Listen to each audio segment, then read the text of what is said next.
Tri nation series का फैसला कुन मौका। पाकिस्तान और न्यूजीलैंड आमने सामने। पाकिस्तान की टॉस जीतकर बैटिंग कमेटी में एक तब्दीली। मोहम्मद हसनैन की जगह फहीम अशरफ टीम में शामिल। कप्तान कमेटी मोहम्मद रिजवान का कहना है पिच बैटिंग के लिए साजगार है, अच्छा खेल पेश करने की कोशिश करेंगे। न्यूजीलैंड की टीम में 2 तब्दीलियां। कीवी कप्तान का कहना है हाई स्कोरिंग मैच होगा।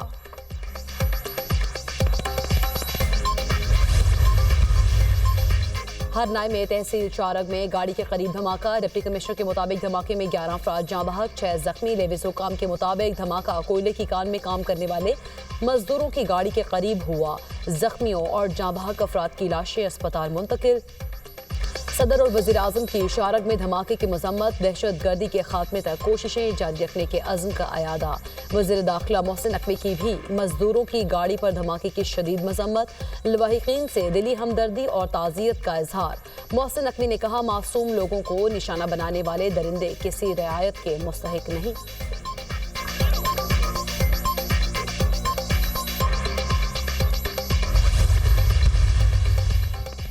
बानी पीटीआई ने कौम की नुमाइंदगी करते हुए संजीदा खत लिखा। हमने सियासी मसाइल का हल निकालने की कोशिश की। हुकूमत ने मुज़ाकरात से राह फरार इख्तियार की। पीटीआई के मेंबर्स को असेंबली में बोलने की इजाज़त नहीं दी जाती। चेयरमैन पीटीआई बैरिस्टर गोहर की मीडिया से गुफ्तगू।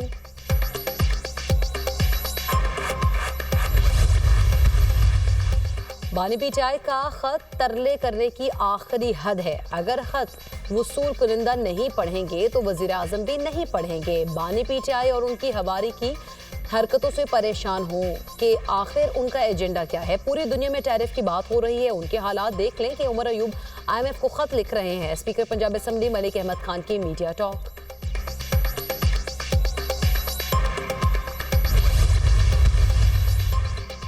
मुझे क्यों निकाला, रुकन कौमी असेंबली शेर अफजल मरवत का नारा। शेर अफजल मरवत के बयान पर हुकूमती अरकान का कहा। तहरीक इंसाफ अरकान खामोश रहे। शेर अफजल मरवत की ऐवान में आमद पर हुकूमती अरकान ने डेस्क बजाए। आप लोग इनको फंसवा ना देना। स्पीकर अयाज सादिक की मुस्कुराते हुए गुफ्तगू।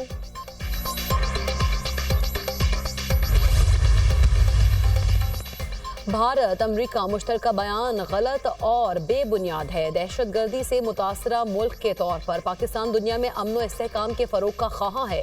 मुश्तरका बयान भारत की जानिब से अवामी हुकूक की पामाली का जवाब देने में नाकाम रहा। भारत को जदीद असलहा फराहम करने पर शदीद तहफ़्फ़ुज़ात हैं। इससे जनूबी एशिया के अमन में अदम तवाज़ुन पैदा होगा। तर्जुमान दफ्तर खारिजा की प्रेस ब्रीफिंग। कहा इजरायली वज़ीर आज़म का हालिया बयान काबिल मज़म्मत है। पाकिस्तान सऊदी अरब के साथ मुकम्मल यकजहती का इजहार करता है। PTI की जानिब से IMF को डोज़ियर अफसोसनाक है। पाकिस्तान के IMF के साथ अच्छे मामलात हैं।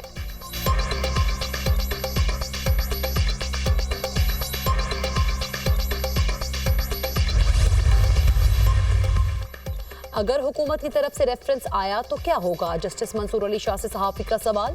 जब रेफरेंस आएगा तो देखा जाएगा। ऊपर अल्लाह ताला देख रहा है, कुछ गलत नहीं किया तो डरना किस बात का है? डरे तो वो जिसने कुछ किया हो। किसी से कोई ज़ाती इख्तलाफ नहीं। मुकदमात की शरह देख लें, किसके कितने फैसले हैं, सब वेबसाइट पर पड़े हैं। जस्टिस मंसूर अली शाह का जवाब।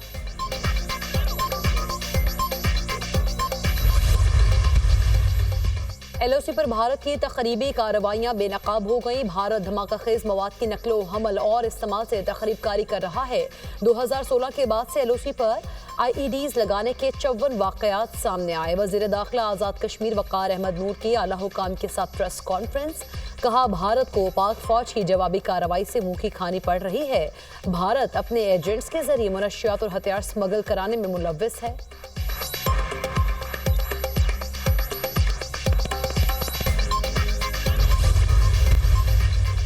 सुप्रीम कोर्ट में नए जजेस तैनात करने के हवाले से हल्फ बयान।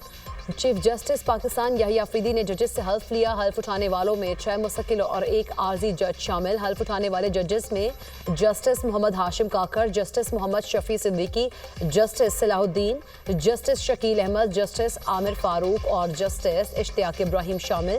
जस्टिस मियां गुल हसन औरंगजेब ने बतौर एक्टिंग जज हल्फ उठाया।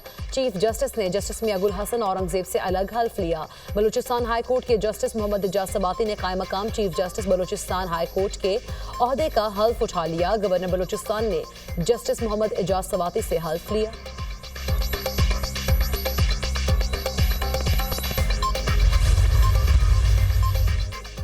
जस्टिस सरफराज डोगर ने कायम मकाम chief justice Islamabad high court का हल्फ उठा लिया। सदर ममलिकत आसिफ अली जरदारी ने कायम मकाम चीफ जस्टिस से हल्फ लिया। जस्टिस जुनैद गफ्फार ने बतौर कायम मकाम chief justice Sindh high court हल्फ उठा लिया। गवर्नर सिंध कमरान टिसोरी ने जस्टिस जुनैद गफ्फार से हल्फ लिया। Justice S M Atiq Shah ने कायम मकाम chief justice Peshawar high court के ओहदे का हल्फ उठा लिया।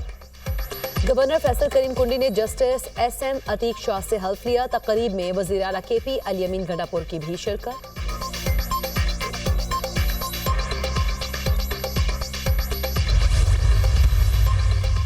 सेनेट में इंसानी स्मगलिंग की रोकथाम का बिल मंजूर। सजा 3 साल से बढ़ाकर 10 साल करने की तजवीज़। वज़ीर कानून आज़म नज़ीर तारड़ ने बिल ऐवान में पेश किया। कश्ती डूबने के हादसात हुए, हमारा इमेज खराब हुआ।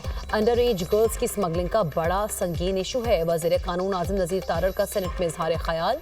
कहा, पाकिस्तान से उम्रा ज़ायरीन की आड़ में भिखारी बैरून मुल्क जाकर मुल्क की बदनामी का बायस बन रहे हैं। कानूनी बिल्स का मकसद जुराइम में मुलव्वस अफराद को सख्त सजाएं देना है। सेनेट में इनकम टैक्स तरमीमी बिल 2025 पेश। बिल को सिफारिशात के लिए कायमा कमेटी बराए खजाना भिजवा दिया गया।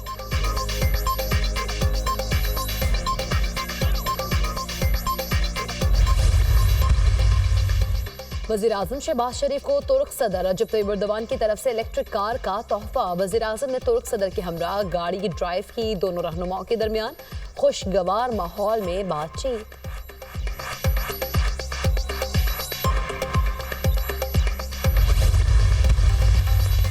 डच और जर्मन हॉकी क्लब की टीम्स के एजाज में इस्तकबालिये की तकरीब। चेयरमैन पीसीबी की शिरकत। मोहसिन नकवी की खिलाड़ियों को चैंपियंस ट्रॉफी की इफ्तिताही तकरीब और मैच देखने की दावत। नीदरलैंड्स की सफीर ने कहा, मोहसिन नकवी के स्पोर्ट्स डिप्लोमेसी के लिए इक़दामात काबिल सत्ताइश हैं।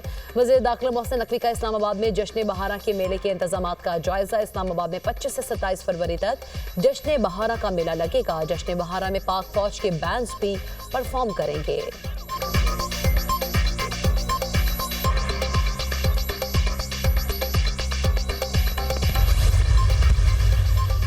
और आईसीसी चैंपियंस ट्रॉफी 2025 के लिए इनामी रकम का ऐलान। चैंपियंस ट्रॉफी जीतने वाली टीम को 62 करोड़ रुपए मिलेंगे। रनर अप टीम 31 करोड़ रुपए वसूल करेगी।